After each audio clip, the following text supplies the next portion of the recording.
And now Storm Tracker weather with meteorologist Paul Bean. All right, let's take one more look at that flood warning. The ones to the north up by Rexburg and Rigby have been in effect for a bit now, but they finally gone over flood stage. We're at 8.7 now, flood stage being 8.5. So we've continued to see that river level rise. So even though we didn't see strong rain today, that scattered rain was enough to bump it up another couple of inches.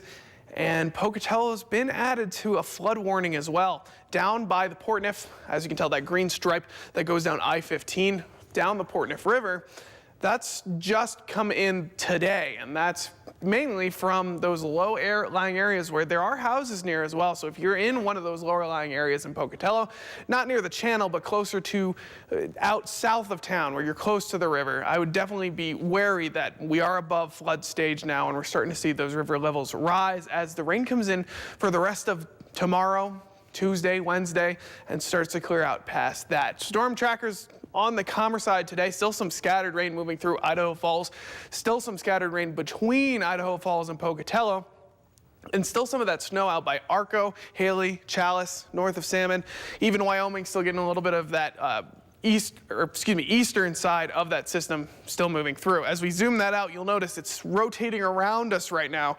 So it seems like the strongest storms are up in Montana, over by the Dakotas, but we're not out of the woods just yet. This storm is still building. We're going to still see moisture continue to push through our area, and Monday and Tuesday are the worst days for that, especially in the valley where we're going to see the strongest rain in those 2 days. So just expect it to get a little bit worse and a little bit cooler before it gets better.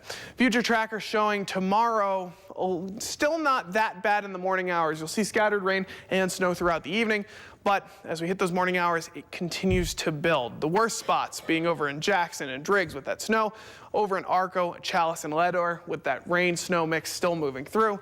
But as we hit the back half of the day, closer to around 5, 6 o'clock, Blackfoot, Pocatello, Idaho Falls, see that rain start to move in as well. So expect a little bit more rain starting tomorrow as well. Slight chance of rain for the Snake River Plain through tonight. Temperatures in those 30s.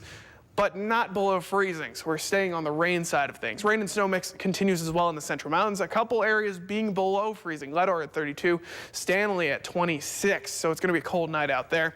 Highlands and western Wyoming see that scattered mix. 30 in Island Park, 31 in Jackson, so definitely dipping below freezing. Yellowstone getting into those mid-20s at 24. And as we move on to Monday, start to see a lot more of that rain as solid bands instead of the scattered moisture we've been seeing through the weekend. It starts to move through 43, so once again, a cooler step. We're going down temperature-wise for these last couple of days, including tomorrow. Snow rain continues in the Central Mountains as well, 52 in Chalice, 55 in Salmon, seeing temperatures at least in the 50s, but still that step down from those 70s that we've been seeing. Snake River Plain follows suit on that, 50 in Pocatello, 48 in Idaho Falls. That rain continuing to move through, but like I said, Snake River Plain not seeing a mix. It's warm enough that we are going to continue to see rain. But as we hit that 7-day forecast, it continues to warm back up. Luckily enough, we're hitting 50 for tomorrow, but quickly makes its way out of that for Tuesday and Wednesday with 65. Thursday and Friday are back in the 70s, so we're seeing it quickly warm up as soon as that rain moves out. So there's not much that this rain is going to affect in the long term.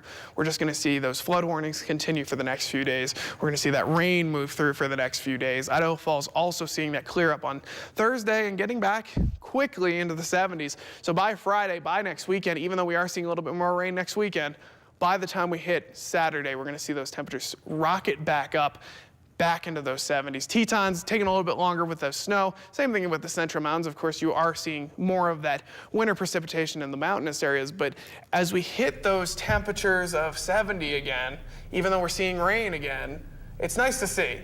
Like for the last month and a half, we've seen it cool down from a rain system, then stick to the 40s, and it's miserable for a few days.